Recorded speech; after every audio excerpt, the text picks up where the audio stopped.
Hello दोस्तों, स्वागत है आपके अपने चैनल हिस्ट्री जीएस सेंटर में यानी कि एचजेसी पाठशाला में। दोस्तों, आज हम पढ़ेंगे अर्थशास्त्र का दूसरा पाठ। जो दूसरा पाठ है उसका क्या नाम है? उसका नाम है भारतीय अर्थव्यवस्था के क्षेत्र। ठीक है दोस्तों, आज हम पढ़ेंगे 10वीं कक्षा के अर्थशास्त्र का दूसरा पाठ, जिसका नाम है भारतीय अर्थव्यवस्था के क्षेत्र। ठीक है दोस्तों, तो समय को बर्बाद किए बिना अपने पाठ को शुरू करते हैं। ठीक है दोस्तों, तो जो अर्थशास्त्र का दूसरा पाठ है उसका जो पहला हेडिंग है वो क्या है? प्राथमिक क्षेत्र। ठीक है दोस्तों, जो प्राथमिक क्षेत्र क्या होता है देख लेते हैं। जब हम प्राकृतिक संसाधनों का उपयोग करके किसी वस्तु का उत्पादन करते हैं तो उसे प्राकृतिक क्षेत्र कहते हैं। ठीक है दोस्तों, प्राकृतिक क्षेत्र किसको कहते हैं? जब हम प्राकृतिक क्षेत्र यानी प्राकृतिक संसाधनों का उपयोग करके किसी वस्तु का उत्पादन करते हैं। ठीक है दोस्तों, जो प्राकृतिक संसाधन है उनका उपयोग करके किसी वस्तु का उत्पादन किया जाता है तो उसको क्या कहा जाता है? उसको प्राकृतिक क्षेत्र कहा जाता है। ठीक है दोस्तों, अब प्राकृतिक क्षेत्र को ही हम लोग क्या कहते हैं? कृषि क्षेत्रक भी कहते हैं। ठीक है दोस्तों, कृषि क्षेत्रक। ठीक है दोस्तों, यहाँ क्षेत्र और क्षेत्रक दोनों सेम ही है। ठीक है दोस्तों, क्षेत्र और क्षेत्रक दोनों सेम है। और इसको द्वितीय क्षेत्र का सहायक क्षेत्र भी कहा जाता है। जो प्राथमिक क्षेत्र है उसको द्वितीय क्षेत्र का सहायक क्षेत्र भी कहा जाता है। ठीक है दोस्तों, आइए अगला देख लेते हैं। अगला है द्वितीय क्षेत्र। द्वितीय क्षेत्र का है या द्वितीय क्षेत्रक का है? ठीक है दोस्तों, द्वितीय क्षेत्रक के अंतर्गत प्राकृतिक उत्पादों और विनिमय प्रणाली के जरिए अन्य रूपों में परिवर्तित किया जाता है। यानी जो प्राकृतिक से प्राप्त यानी प्राकृतिक उत्पाद जो होते हैं उनको क्या किया जाता है? उद्योगों में विनिर्माण किया जाता है। यानी कि प्राकृतिक वस्तुओं से दूसरा वस्तु क्या किया जाता है? बनाया जाता है। उसको हम क्या कहेंगे? द्वितीय क्षेत्रक कहेंगे। ठीक है दोस्तों, जैसे देख लीजिए, गन्ना से चीनी और गुड़ बनाना, गन्ना से चीनी और गुड़ बनाना, ये उद्योग से जुड़ा हुआ है, इसलिए इसे क्या कहा जाता है? औद्योगिक क्षेत्र भी कहा जाता है। ठीक है दोस्तों, जो द्वितीय क्षेत्रक है इसको औद्योगिक क्षेत्रक भी कहा जाता है। क्यों औद्योगिक क्षेत्र कहा जाता है? क्योंकि ये उद्योगों से जुड़ा हुआ है। इसको विनिर्माण क्षेत्रक भी कहा जाता है। ठीक है दोस्तों, अगर आपसे पूछेंगे विनिर्माण क्षेत्रक कौन सा है तो आप द्वितीय क्षेत्रक के बारे में ही लिखेंगे। ठीक है, अगला है तृतीय क्षेत्रक। तृतीय क्षेत्र यानी कि यह क्षेत्रक प्राथमिक और द्वितीय क्षेत्रक के विकास में मदद करता है। ठीक है दोस्तों, तृतीय क्षेत्रक का जो परिभाषा क्या होगा? यह क्षेत्रक प्राथमिक और द्वितीय क्षेत्रक के विकास में क्या करता है? मदद करता है। यानी कि जो प्राथमिक और द्वितीय क्षेत्रक से प्राप्त वस्तुएं हैं उनका एक जगह से दूसरे स्थान तक पहुंचाता है। ठीक है दोस्तों, यानी कि इसे सेवा क्षेत्रक भी कहा जाता है। इसको क्या कहा जाता है? इसको सेवा क्षेत्रक कहा जाता है। जैसे अन्य सेवा क्षेत्रक देख लीजिए, जिसमें जो डॉक्टर हो गया, शिक्षा हो गया, संचार हो गया। ठीक है दोस्तों, ये सब किस में आएगा? सेवा क्षेत्रक में आएगा। अगला देख लेते हैं दोस्तों। अगला है खुली बेरोजगारी। अगला क्या है? खुली बेरोजगारी। यानी कि खुली बेरोजगारी देख लेते हैं क्या होता है। इसके अंतर्गत एक स्वस्थ एवं एक योग्य श्रमिक प्रचलित मजदूरी पर कार्य करने को तैयार होता है, परंतु उसे कार्य नहीं मिलता है। ठीक है दोस्तों, उसे खुली बेरोजगारी कहते हैं। यानी कि एक स्वस्थ और कुशल श्रमिक, कुशल यानी कि मतलब वो एक व्यक्ति है, वो किसी काम के लिए एकदम परफेक्ट है यानी सही है, परंतु उसको जो मजदूरी फिलहाल में चल रही है उसके हिसाब से उसको कार्य नहीं मिलता है, तो क्या कहा जाएगा? उसको खुली बेरोजगारी कहा जाएगा। ठीक है दोस्तों, ये बेरोजगारी कहाँ पाई जाती है ज़्यादातर? तो ये बेरोजगारी ज़्यादातर शहरों में पाई जाती है। कहाँ पाई जाती है दोस्तों? शहरों में पाई जाती है। अगला है हमारा प्रच्छन्न बेरोजगारी। अगला क्या है? प्रच्छन्न बेरोजगारी।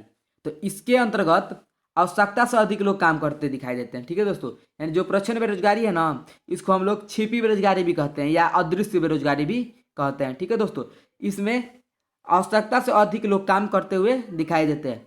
इन अतिरिक्त लोगों का उत्पादन में कोई योगदान नहीं होता है। ठीक है दोस्तों, इसमें जितने भी लोग हैं वो आवश्यकता से अधिक काम करते हैं। मान के चलिए, अगर किसी क्षेत्र में क्या हो रहा है, उसको खेती किया जा रहा है। ठीक है दोस्तों, खेती की बुआई की जा रही है, तो उसमें अगर विशेष रूप से देखा जाए धान का अगर खेती बुआई हो रहा है तो उसमें अगर 2 लोगों की आवश्यकता है, परंतु वहाँ पे क्या 4 लोग भी कार्य करते हैं, तो जो 2 लोग हैं उनके अलावा अगर 4 लोग भी कार्य करें तो उससे उत्पादन में कोई वृद्धि नहीं होगी। ठीक है दोस्तों, ये जो मतलब ये बेरोजगारी है वो कहाँ पाई जाती है? मुख्य रूप से ये जो बेरोजगारी है वो ग्रामीण क्षेत्रों में पाई जाती है। जो बेरोजगारी है वो कहाँ पाई जाती है दोस्तों? तो ग्रामीण क्षेत्रों में पाई जाती है। अगला है मौसमी बेरोजगारी। कौन सा है? मौसमी बेरोजगारी। इसके अंतर्गत लोग कुछ विशेष मौसम में ही कार्य करते हुए दिखाई देते हैं। ठीक है दोस्तों, जो ये मौसमी बेरोजगारी इसके अंतर्गत जो लोग होते हैं ना, विशेष मौसम में कार्य करते हुए दिखाई देते हैं। ये बेरोजगारी कहाँ ज़्यादातर होती है? ग्रामीण क्षेत्रों में पाई जाती है। ठीक है दोस्तों, ये जो विशेष मौसम में कब कब दिखाई देते हैं तो दोस्तों ये जो फसल की कटाई और बुआई पर। ठीक है दोस्तों, जो फसल है, फसल की कटाई और बुआई पर, कटाई पर और उसकी बुआई पर ज़्यादा लोग दिखाई देते हैं। ठीक है दोस्तों, अगला देख लेते हैं।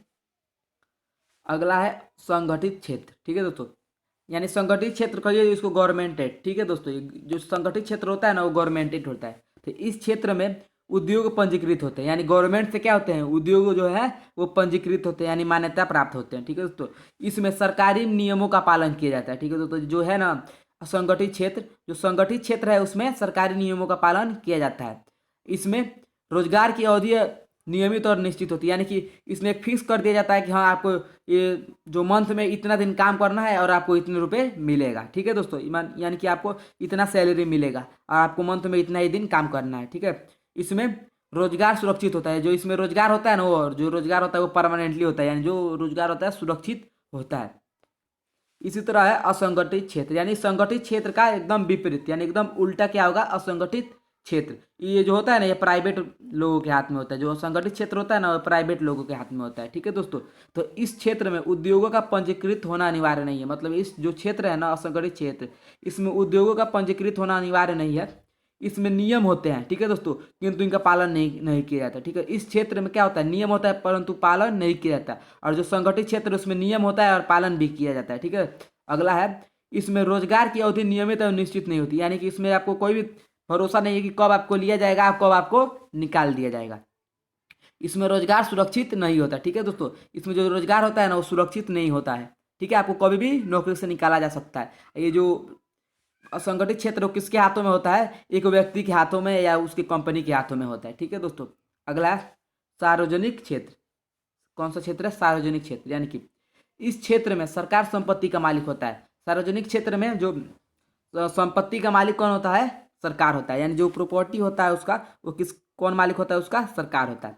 इसका उद्देश्य जो है लाभ का कमाना ना होकर सामाजिक कल्याण में वृद्धि करना होता है। ठीक है दोस्तों, जो ये सार्वजनिक क्षेत्र का जो उद्देश्य होता है वो सामाजिक कल्याण में वृद्धि करना होता है। किसमें वृद्धि करना होता है, सामाजिक कल्याण में वृद्धि करना होता है। ठीक है दोस्तों, अगला देख लेते हैं। अगला है निजी क्षेत्र, यानी इस क्षेत्र में संपत्ति और सेवाओं का मालिक निजी व्यक्ति या किसी कंपनी के हाथ में होता है। जो ये क्षेत्र है निजी क्षेत्र, उसमें जो सेवाओं और संपत्ति के जो मालिक होता है, नहीं तो एक व्यक्ति होगा नहीं किसी कंपनी के हाथ में उसका क्या होगा, पूरा मतलब अधिकार होगा। ठीक है दोस्तों, इसका उद्देश्य लाभ कमाना होता है। निजी क्षेत्र का जो उद्देश्य होता है वो क्या होता है दोस्तों, लाभ कमाना होता है। ठीक है दोस्तों, अगला देख लेते हैं। अगला है मनरेगा 2005, या इसी को कहा जाता है राष्ट्रीय ग्राम रोजगार गारंटी अधिनियम 2005। ठीक है दोस्तों, राष्ट्रीय ग्राम रोजगार गारंटी अधिनियम 2005। ठीक है, इसे 25 अगस्त 2005 को पारित किया गया। जो राष्ट्रीय ग्राम रोजगार गारंटी अधिनियम यानी मनरेगा 2005 इसको कब लागू किया गया, तो 25 अगस्त 2005 को पारित किया गया। कब, 25 अगस्त 2005 को। ठीक है दोस्तों, यह योजना प्रत्येक वित्तीय वर्ष में किसी एक ग्रामीण परिवार के एक व्यक्ति को 100 दिन का रोजगार उपलब्ध कराती है। जो ये योजना है ना ग्रामीण क्षेत्रों में एक वर्ष में मतलब हर एक परिवार से एक व्यक्ति को कितने दिनों का काम उपलब्ध कराती है, 100 दिनों का कार्य जो उपलब्ध कराती है। ठीक है दोस्तों, अगर सरकार ये कार्य देने में विफल रहती है तो क्या करती है, लोगों को भत्ता देती है। ठीक है दोस्तों, लोगों को क्या करती है, जो जीवन भत्ता होता है वो देती है। ठीक है, रोजगार का भत्ता। इसमें 33% लाभार्थी महिलाएं होती है। ठीक है दोस्तों, इसमें क्या होते हैं, 33% जो होते हैं वो लाभार्थी महिलाएं होते हैं। ठीक है, तो अगला है हमारा मध्यवर्ती वस्तु है, यानी कि मध्यवर्ती वस्तुओं का उपयोग अन्य वस्तु के उत्पादन हेतु किया जाता है। ठीक है, जो मध्यवर्ती वस्तु होती है ना उनका जो उपयोग होता है ना अन्य वस्तु के उत्पादन के लिए किया जाता है। ठीक है, मध्यवर्ती वस्तुओं के मूल्य में वृद्धि की जाती है। ठीक है दोस्तों, मान के चलिए अगर आपको चाय बनाना है तो आप क्या करेंगे, दूध और चीनी लेंगे ना, दूध और चीनी। ठीक है दोस्तों, जो चीनी है मान के चलिए अगर 40 रुपये किलो आप लिए हैं, 40 रुपये किलो आप दूध लिए हैं, 40 रुपये किलो चीनी लिए हैं, ये टोटल आपका 80 हो रहा है ना। अगर चाय बनाएंगे तो 80 में ही नहीं ना बेचेंगे, उसमें वृद्धि करके बेचेंगे ना। तो वही यहाँ पे लिखा गया है, जो मध्यवर्ती वस्तुएं होती हैं उनके मूल्य में वृद्धि की जाती है। ठीक है, अगला देख लेते हैं।